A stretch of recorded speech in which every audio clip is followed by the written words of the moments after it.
This problem says that steam enters a diffuser at 20 psi absolute and 240 degrees Fahrenheit with a velocity of 900 feet per second and exits as saturated vapor at 240 degrees Fahrenheit and 100 feet per second. The exit area of the diffuser is 1 foot squared. And we want to determine the mass flow rate of the steam and the rate of entropy generation during this process. And it tells us to assume an ambient temperature of 77 degrees Fahrenheit.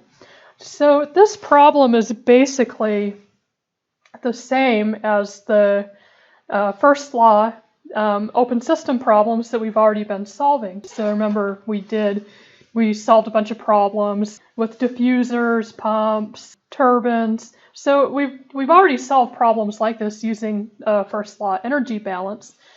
And this problem is like those. The only difference is now we're taking it a step further and we're going to use entropy to verify that the second law has been met. So we want to make sure that this process that's being that we're saying we're doing in this diffuser, we want to make sure that this process meets the second law and it's actually possible. So I'm going to start this problem how I do all of them. So I always start with a problem setup, and I haven't really talked about this, but when you're reading these problems, so when you're setting up your problem, the first thing you want to do is read the problem and just make sure you kind of understand what's going on. Like, do you know what a diffuser is? Do you understand, like, this one doesn't say anything about it being adiabatic, but if it says it's adiabatic, does that, like,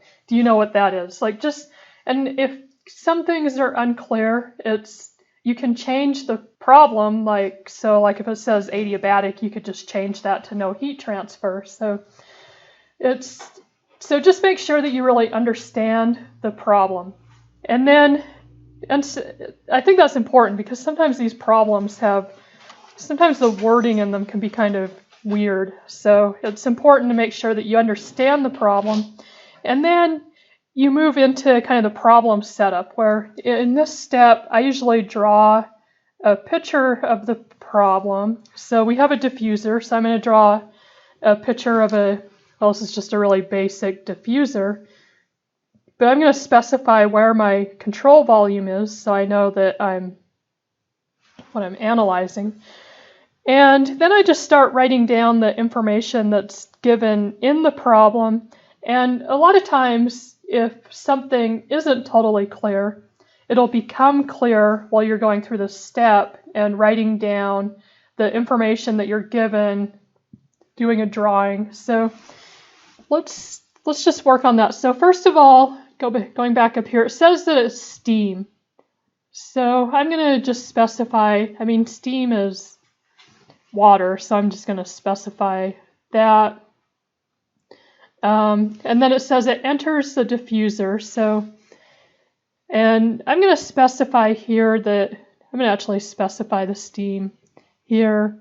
And then it gives us our pressure in. I'm going to just call this P1. And the pressure is 20 psi absolute. And then the temperature in is 240 degrees Fahrenheit, and then it also gave us the velocity of 900 feet per second. So V is 900 feet per second. And then we're also going to have our outlet conditions. So let's see what it gave us for that. So it told us that it actually gave us the area of the outlet because it says the exit area is 1 foot squared. So put that down. And it also gave us the temperature out. So T2 is 240 Fahrenheit. And then it also gave us the velocity out. So V2 is 100 feet per second. And it also gave us the phase. So it said that, let's see, so it says it exits as a saturated vapor. We have the phase at the outlet. And let's see, what else did it give us? So it wants us to find the mass flow rate. So I'm going to put that down. And this is a good time to talk about this. So we're going to assume, like, let's just write some assumptions. We're going to assume that this is steady flow.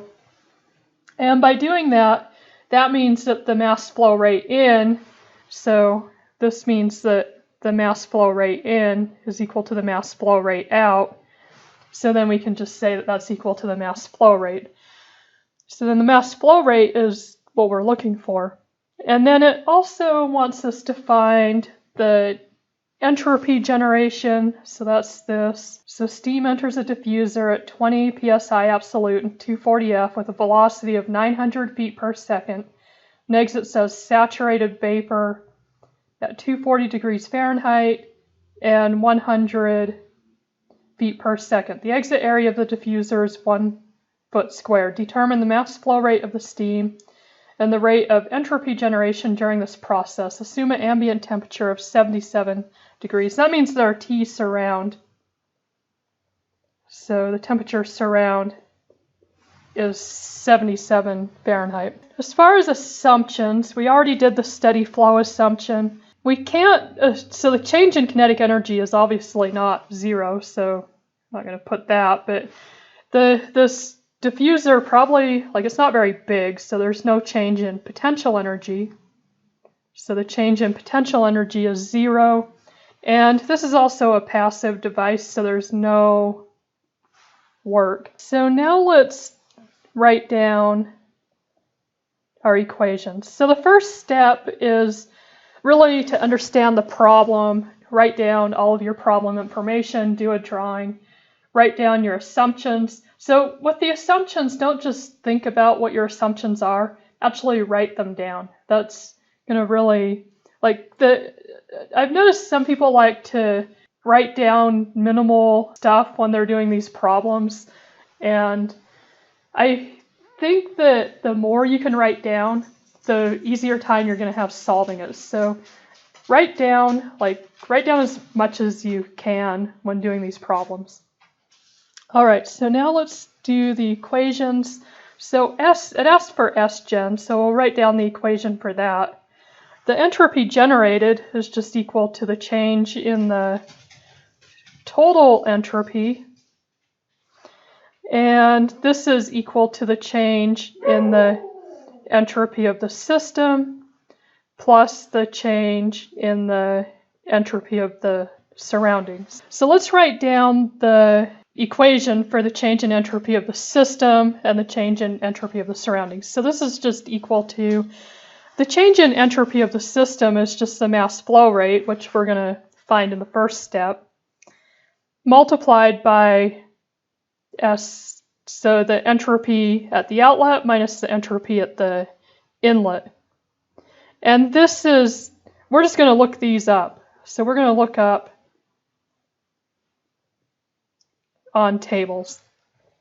And then the change in entropy of the surroundings, since we're going to assume that, like, it told us one of our assumptions was, well, I guess it didn't tell us that the ambient temperature doesn't change, but we're going to assume that the surroundings are kind of like a reservoir, so the temperature isn't changing.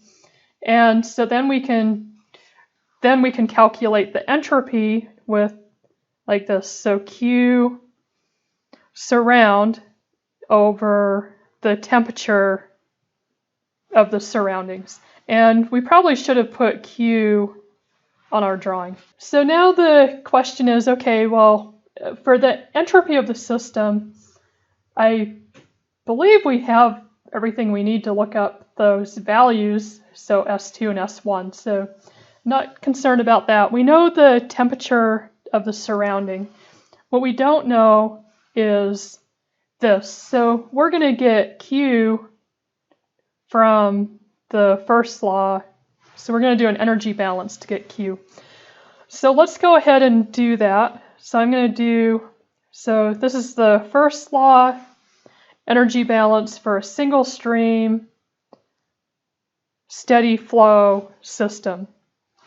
I'm going to write out the entire equation and then just cross out the terms that I don't need. So Q minus W is equal to m dot H2 minus H1 plus V2 squared minus V1 squared over 2 plus G Z2 minus Z1. And then we know the work is 0 because this is a passive device, and we've already said that the potential energy is 0. Now we have Q dot is equal to m dot H2 minus H1 plus V2 squared minus V1 squared over 2. And so looking at this, we have these, like the velocities were given, and we can look these up on a table. So look up on table. What we're missing is the mass flow rate. The way that we're going to get that is with this. So the mass flow rate is equal to, so remember how it gave us the area of the outlet. So then we can use this equation. So the mass flow rate is equal to the area multiplied by the velocity divided by the specific volume. And this is, so we'll look this up, and we know the others. All right, so it looks like we have all of our data. We have the mass, we have an equation that we're going to use for the mass flow rate. We know how we're going to calculate Q. We have our, so we know how we're going to calculate the mass flow rate.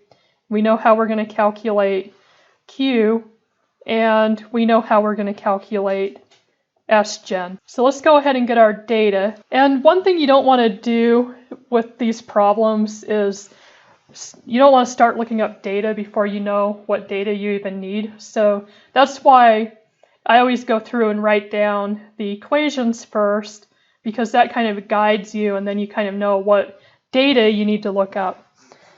So let's start with the inlet. And at the inlet, and I had these labeled as P1. So P1 is equal to 20 psi absolute, and T1 is equal to 240 degrees Fahrenheit. And it says it's steam, so it's most likely a superheated vapor, but let's just double check. So if we look this up, so at 20 psi absolute, Tsat is equal to minus 2.43 degrees Fahrenheit. So this means that our temperature is definitely greater than Tsat, so we have a superheated vapor. And we probably could have just guessed that because it said it's steam in the problem, but I think it's good to just verify. All right, so then we need the enthalpy and we need the entropy. So the enthalpy is, so if we go to the superheated vapor table and look up our value look up these values for the conditions of 20 psi absolute and 240 degrees Fahrenheit, the enthalpy is equal to 1162.3 BTU per pound mass. And remember, you want to look at the English units or the English tables for these, because we have English units. So, and then the entropy is 1.7406 BTU per pound mass per Rankine. All right, so I think that's all of the data we need for the inlet. So now let's do the outlet. So at the outlet, we have the T2 is 240 saturated vapor. So since we know the phase, we can just look up the information. Since this is a saturated vapor, H2 is equal to Hg. This is 1160.5 BTU per pound mass. S2 is equal to Sg. This is 1.7141 BTU per pound mass Rankine. V2 is equal to Vg, and this is equal to 16.316 feet cubed per pound mass. All right, so I think that's all of the data that we need. So let's go ahead and solve. So we have all of our equations, all of our data. I'm going to start by solving for the mass flow rate because we need that to calculate Q.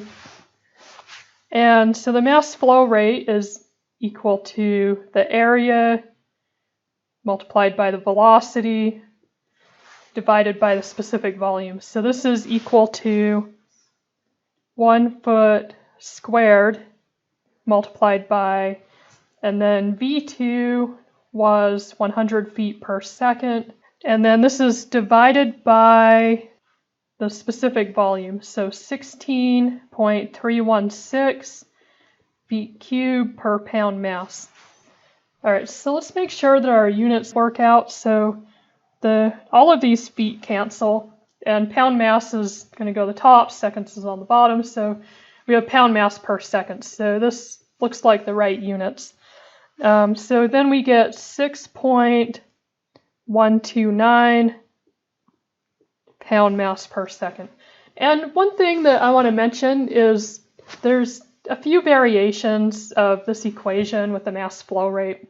If you ever can't remember exactly what the equation is, you can usually kind of piece it together with units. So you have units of all of these things, like the area, the velocity, specific volume, or if you're using the one with the density, you have all of the units. So then you can just kind of piece it together based on how you need the units to cancel out to get the units that you need. So never be scared to use units to figure out an equation. Now let's solve for Q. So Q is equal to the mass flow rate, H2 minus H1 plus V2 squared minus V1 squared over 2. And then this is equal to, so we have the mass flow rate is 6.129 pound mass per second. And then this is multiplied by, now I'm just going to get the enthalpies, so H2 minus H1.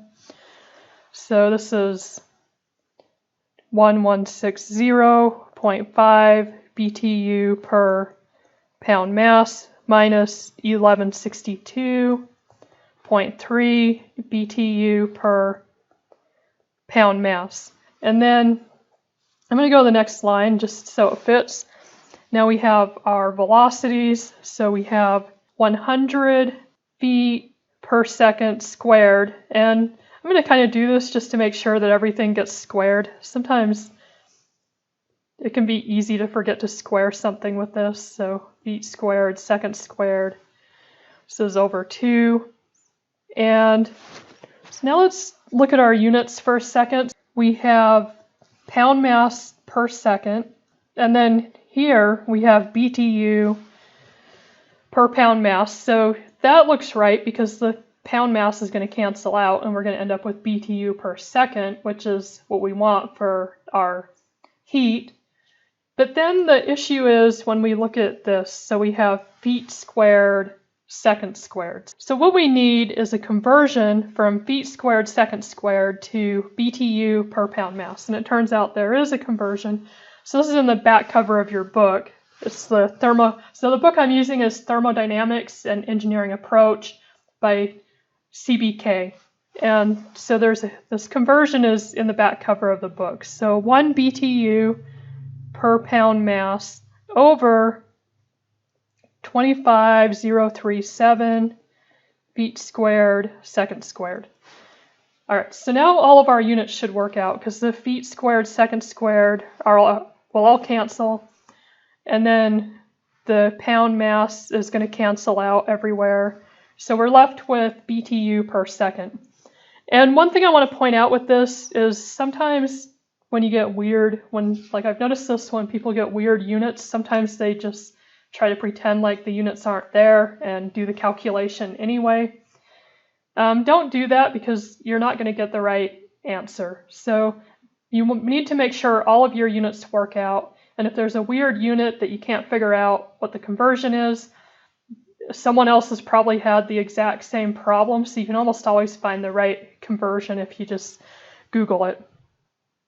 All right, so this works out to, so Q is equal to minus 108.9 BTU per second. All right, so one thing I want to point out with this, so since this is negative, this is Q out. So let's go back up and look at the drawing. So we have our system here, and we have our surroundings here. So if we have heat out of the system, that's going to be negative because it's heat out. But then if we're talking about the surroundings, the heat is going into the surroundings, so that means it's going to be positive. So let's go back down to here. So that means that our Q, and where's the equation? So here, where we have Q surroundings, we need to consider that that heat is going, it's the heat we calculated is going out of the system, but that means that it's going into the surroundings, so that means Q surroundings has the opposite sign. So Q out is minus 108.9, but Q surroundings is 108.9 BTU per second. So now we can calculate the entropy generated. So Sgen is equal to, and our mass flow rate is 6 point, and actually I'm just going to rewrite the equation so you can see it. So Sgen is equal to m dot S2 minus S1, and this is for the system, plus Q surroundings divided by the temperature of the surroundings. All right, so this is equal to, so m dot is 6.129 pound mass per second, and then the S2 is 1.7141 BTU per pound mass Rankine minus 1.7406 BTU pound mass Rankine. And then this is plus, so Q surroundings is 108.9 BTU per second divided by, and then we need our temperature of the surroundings in Rankine, which is 537 R. All right, so let's make sure the units cancel out right. So the pound mass cancels both of those. So yeah, that looks right. So we're going to end up with units of BTU per Rankine, which is the units that we want for the entropy generated.